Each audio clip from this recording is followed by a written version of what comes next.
बहुत ही इम्पोर्टेंट महत्वपूर्ण चैप्टर है और इस चैप्टर में से हर वर्ष बोर्ड की परीक्षाओं में 12वीं जनरल हिंदी की परीक्षाओं में अवश्य कुछ ना कुछ पूछा जाता है। क्योंकि यूट्यूब के एजुकेशनल सेक्शन में विधिवत रूप से ये मेरा पहला वीडियो होगा जो विद्यार्थियों के हित का होगा, विद्यार्थियों के लिए परीक्षा में अच्छे नंबर प्राप्त करने से संबंधित होगा। व्याख्या बहुत ही सरल भाषा में आपके लिए मैं प्रस्तुत करूंगा। दोस्तों, स्टूडेंट्स, आपसे रिक्वेस्ट है कि यदि आपको ये स्टेटमेंट या ये वीडियो या ये शॉर्ट ब्लॉग जो एजुकेशनल संबंधी है, यदि आपको पसंद आए तो लाइक और सब्सक्राइब अवश्य करना। तो आइएगा शुरू करते हैं 12वीं जनरल हिंदी का प्रथम पाठ जो काव्य का हिस्सा है, जो आपके पाठ्यक्रम में काव्य रखा हुआ है, जो पद्य रखे हुए हैं, उन्हीं में से एक पाठ है जिसका नाम है प्रेम माधुरी। ध्यान से सुनेंगे, ध्यान से देखेंगे, क्योंकि जब तक हम सही से श्रवण नहीं करते, सही से देखते नहीं, तब तक हम किसी भी चीज़ के लिए, किसी भी पाठ के लिए भली भांति ग्रहण नहीं कर सकते। सुनेंगे, देखेंगे, ग्रहण करेंगे और तभी वो हमारे मस्तिष्क में स्थायी रूप से बैठेगा, अच्छी तरीके से हमें समझ में आएगा। तो आइएगा स्टूडेंट्स, शुरू करते हैं। तो इस पाठ का जो शीर्षक है वो है प्रेम माधुरी। भारतेंदु हरिश्चंद्र ने प्रेम के ऊपर बहुत सारा लिखा है और यहाँ पर 12वीं में भी हिंदी में प्रथम पाठ जनरल हिंदी में यही रखा हुआ है जिसका शीर्षक मैं बता चुका हूँ, या यूँ कह सकते हैं प्रेम माधुरी। प्रेम की मधुरता के ऊपर भारतेंदु हरिश्चंद्र जी यहाँ पर प्रकाश डालते हैं। आज के इस भाग में मैं पहले पाठ से संबंधित केवल 4 पद ही आप लोगों को व्याख्यायित करूँगा। आपको पसंद आए तो लाइक और सब्सक्राइब अवश्य करना। इससे आपके लिए भविष्य में मेरे द्वारा बनाए गए सरल भाषा में पद्यों की व्याख्याएं आप तक पहुंचेंगी और आप बोर्ड परीक्षाओं में, उपरी बोर्ड परीक्षाओं में अच्छे नंबर प्राप्त कर सकते हैं। तो आइएगा शुरू करते हैं। मार्ग प्रेम को समझे, हरिचंद यथारथ होती यथा है, लाभ कछु न पुकारन में बदनामी होने की सारी कथा है। जानत है जिय मेरो भली, विधि और उपाय सभी वृथा है, बाबरे हैं ब्रज के शिगरे, मोहि नाहक पूछत कौन व्यथा है। हाय फ्रेंड्स, हाय दो स्टूडेंट्स। भारतेंदु हरिश्चंद्र कहते हैं मार्ग प्रेम को समझे, प्रेम के रास्ते के लिए कौन समझ सकता है। प्रेम का रास्ता बड़ा कठिन होता है और उस रास्ते को समझने के लिए हमें व्यावहारिक ज्ञान भी होना चाहिए। वो कहते हैं हरिचंद यथारथ होती यथा है। हरिचंद कहते हैं कि प्रेम के रास्ते को वो ही समझ सकता है जिसने इसकी वास्तविकता का अनुभव किया है, क्योंकि ये मार्ग यथारथ होती यथा है। जैसा हम अनुभव करते हैं, जैसा हम यथार्थता का अनुभव करते हैं, तो वैसी ही हमें अनुभूति होती है। लाभ कछुना पुकारन में बदनाम ही होने की सारी कथा है। भारतेंदु हरिश्चंद्र कहते हैं कि प्रेम में यदि हम अपनी प्रेयसी के लिए याद करते हुए, पुकारते हुए समाज में और जहाँ कहीं भी मौका मिलेगा वहाँ पर यदि हम उसे पुकारते हुए चलेंगे तो क्या होगा, इससे जो प्रेयसी और प्रियतम का जो प्रेम है वो बदनामी की भेंट चढ़ जाएगा। ये सारा जो उपक्रम बनेगा, यदि हम बार बार अपने प्रियतम को याद करेंगे, अपनी प्रेयसी को याद करेंगे, तो इससे क्या होगा, समाज हमारी आलोचना करेगा और ये सारा जो उपक्रम बनेगा वो बदनामी का ही बनेगा। जानत है जिय मेरो भली विधि और उपाय सब बताए। मेरा हृदय ये भली भांति जानता है कि इस प्रेम रोग को दूर करने के लिए जितनी भी विधियां अपनाई जाती हैं वो सब व्यर्थती प्रतीत होती हैं। भारतेंद्र हरिश्चंद्र राधा के माध्यम से कहलवाते हैं कि हे कृष्ण, बावरे हैं ब्रज के लोग। राधा कहती है कि ब्रज के लोग बावरे हैं, मोहि नाहक पूछत कौन बिठाए। ये ब्रज के लोग बावरे हैं जो मुझसे पूछते हैं कि तुम्हें कोई दुख है, तुम्हें कोई कष्ट है, तुम्हें कोई परेशानी है, व्यर्थ में पूछते हैं।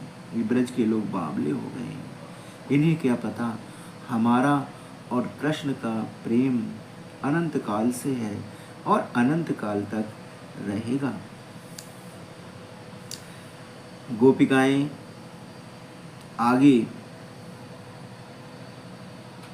कृष्ण से कहती हैं, रोकई जो तो अमंगल हुए और प्रेम न सह जो कहीं पिए जाइए। जो कहे जाहु ना तो प्रभुता, जो कछु ना कहे तो स्नेह न सहिए। जो हरिचंद कहे तुमरे बिनु जिये ना तो ये क्यों पति आइए। तासे पयान समय तुमरे हम का कहें, आप ही हमें समझाइए। कितना अच्छा भाव भारतेंद्र हरिश्चंद्र जी ने यहाँ पर उकेरा है। वो कहती, गोपिकाएं कृष्ण से कहती हैं, हे कृष्ण, अगर हम आपके लिए रोकेंगे तो अमंगल होगा, अकल्याण होगा, लोगों का भला नहीं हो पाएगा। क्योंकि मथुरा में कंस के अत्याचार से जनता दुखी है, त्राईमाम कर रही है। तो यदि हम आपके लिए रोकेंगी वहाँ जाने से, तो इससे समाज का भला नहीं हो पाएगा, समाज का कल्याण नहीं हो पाएगा। और प्रेम न से जो कहे पिए जाइए। और यदि हम आपसे कह दें कि प्रियतम तुम चले जाओ यहाँ से, हे कृष्ण तुम जाओ, तो इससे क्या होगा, हमारा प्रेम खत्म हो जाएगा। हमारा तुम्हारा जो प्रेम है, जो अनुराग है, जो आध्यात्मिक प्रेम है, वो सब नष्ट हो जाएगा। जो काहे जाऊ ना तो प्रभुता, यदि हम आपसे ये कहें कि मत जाओ, तो इससे क्या होगा, हमें ऐसा लगेगा जैसे हम आप पर अधिकार जता रहे हैं। जो कछु ना कहें तो स्नेह न साइए। और यदि हम कुछ भी ना कहें आपसे, तो भी प्रेम नष्ट हो जाएगा, प्रेम खत्म हो जाएगा। क्योंकि बिना वार्तालाप के प्रेम को आगे बढ़ाना असंभव सा होता है। जो हरिचंद कहे तुमरे बिनु जिए ना तो ये क्यों पति आइए। हरिचंद कहते हैं, गोपिकाओं ने कहा, यदि हम आपको विश्वास दिलाएं कि हम तुम्हारे बिना जीवित नहीं रह सकती, तो ये कौन विश्वास करेगा। इसीलिए तासो पयान समय तुमरे हम कहा कहें, आप ही हमें समझाइए। इसीलिए आपके जाने से पहले, आपके जाने से पूर्व आप हमें समझाइए कि ऐसी विकट परिस्थिति में हम क्या करें।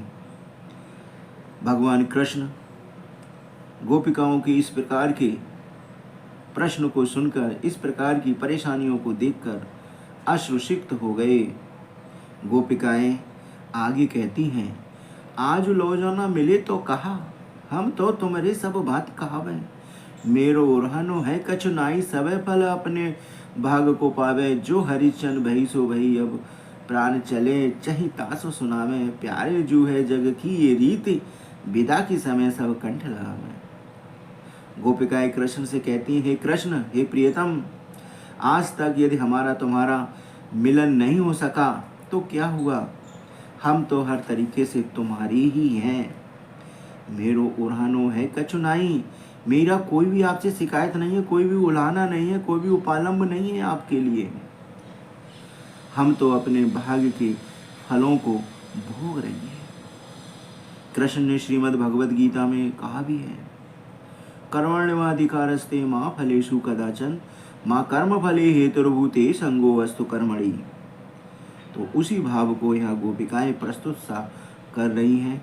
जो हरिचंद भई सो भई, अब प्राण चले चहे तासो सुना में। हरिचंद कहते हैं, गोपिकाओं ने कहा जो कुछ हुआ सो भाग्य में लिखा हुआ था, लेकिन आप तो हमारे प्राण हैं, और जब आप चले जाएंगे तो हमें ऐसा लगेगा कि जैसे हमारे प्राण चले गए, इसीलिए हम आपके लिए ये सब बातें बता रही हैं। प्यारे जो है जग की ये रीत, विदा के समय सब कंठ लगावे।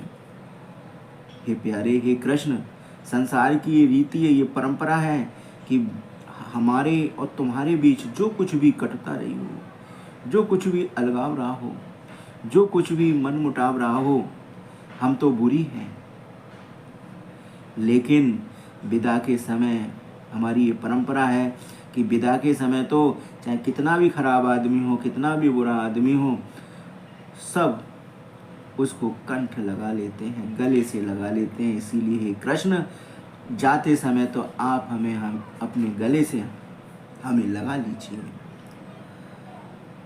व्यापक ब्रह्म सबे थल पूरन है, हमू पहचानते हैं, पर बिना नंदलाल बिहाल सदा हरिचंद न ज्ञान ही ठानते हैं। तुम ऊदो ये कहियो उनसे, हम और कछ नहीं जानते हैं, पिए प्यारे त्यारे निहारे बिना अखियां दुखियां नहीं मानती हैं। यहाँ पर गोपिकाएं उद्धव जी को समझाती हैं। उद्धव जी चूंकि कृष्ण के परम सखा थे, और कृष्ण को ये पता लग गया था कि ये इनके लिए बहुत ज्ञान है, और ये ज्ञान पर अभिमान करते हैं। अपने मित्र के अभिमान को चूर करने के लिए वो गोपिकाओं को समझाने के लिए वृंदावन भेजते हैं। तो गोपिकाएं उद्धव जी से कहती हैं, हे उद्धव, व्यापक ब्रह्म सबे थल पूरन है, हम पहचान, हम जानते हैं कि ब्रह्म व्यापक है, सब जगह है, उसे हम अच्छी तरीके से जानते हैं। पर बिना नंदलाल बिहाल सदा, हे उद्धव, पर बिना नंदलाल के, बिना कृष्ण कन्हैया के ये सब चीज़ें हमें व्यर्थ सी लगती हैं। हम व्याकुल सी रहती हैं कृष्ण के बिना। हरिचंद ज्ञान ही नहीं ठानते। और ये ज्ञान की जो बातें तुम हमें बता रहे हो, हरिचंद कहते हैं, गोपिकाओं ने कहा, हे उद्धव, तुम हमें जो ज्ञान की बातें बता रहे हो, ये हमारे दिमाग में कहीं भी स्थिर नहीं रहती हैं। तुम उद्धव ये कहियो उनसे, हे उद्धव, तुम उनसे ये सीधा सा संदेशा बता देना हम लोगों का, हम और कुछ नहीं जानते, हम उनके सिवा और किसी को जानना भी नहीं चाहते, ना हम किसी प्रकार के ज्ञान को ग्रहण करना चाहती हैं। पिए प्यारे तिहारे निहारे बिना अखियाँ दुखियाँ नहीं मानते हैं। और उनसे आगे को हम लोगों की बात बढ़ाते हुए ये भी कहना कि गोपिकाएं कह रही थी कि पिए प्यारे तिहारे निहारे बिना, कि प्रियतम को देखे बिना हम गोपिकाओं की आंखें नहीं मानना चाहती हैं। जब तक हम कृष्ण के दर्शन नहीं कर लेंगी, तब तक हमारी आंखों को सुख चैन प्राप्त नहीं होगा। देखिए कितना सुंदर भाव भारतेंदु हरिश्चंद्र ने ब्रजबोली में उकेरा है। ब्रजबोली का जो क्षेत्र है वो मथुरा, आगरा, आसपास का जो एरिया है, मथुरा आगरा मंडल का, वहाँ पर इस ब्रजबोली का चलन है। और ब्रजबोली में जितनी मधुर कविता की जा सकती है, उतनी अन्य किसी बोली में मधुर कविता नहीं की जा सकती। लेकिन भारतेंदु हरिश्चंद्र ऐसे अपवाद हैं जिन्होंने ब्रजबोली में भी लिखा, अवधी में भी लिखा और खड़ी बोली में भी लिखा। उन्होंने ये सिद्ध किया। ऐसा आरोप था कि खड़ी बोली में अच्छी कविता नहीं की जा सकती, लेकिन भारतेंदु हरिश्चंद्र ने खड़ी बोली हिंदी में भी अच्छी कविता करके ये सिद्ध किया कि ब्रज बोली में तो अच्छी कविता की ही जा सकती है, साथ ही साथ खड़ी बोली हिंदी में भी बहुत ही मधुर कविता की जा सकती है। तो भारतेंदु हरिश्चंद्र हिंदी साहित्य के पितामह हैं। उनके द्वारा रचित ये कविता थी, इसको मैंने अपने शब्दों में व्याख्यायित करने का प्रयास किया। यदि इसमें कहीं पर त्रुटि रह गई हो तो क्षम्य हो। आप लोगों को यदि मेरी ये व्याख्या पसंद आई हो तो प्रिय स्टूडेंट्स, प्रिय छात्रों, मेरे इस छोटे से वीडियो को लाइक और सब्सक्राइब अवश्य करना। इससे मुझे अगला वीडियो तैयार करने में बहुत आसानी होगी। कभी कभी जुबान फिसल जाती है, इसके लिए मैं क्षमा चाहता हूँ। आगे जब और अच्छे इस प्रकार के शॉर्ट वीडियो, इस प्रकार के पठन संबंधी वीडियो बनाने की कोशिश करूँगा। यदि आपको मेरा ये लघु प्रयास सफल सा प्रतीत हो तो लाइक और सब्सक्राइब अवश्य करना। आप इस वीडियो के लिए यूट्यूब के चैनल @Trishul5 पर देख सकते हैं। लाइक और सब्सक्राइब अवश्य करें। जय हिंद, जय भारत, जय शिक्षक, जय छात्र। ओम नमः शिवाय।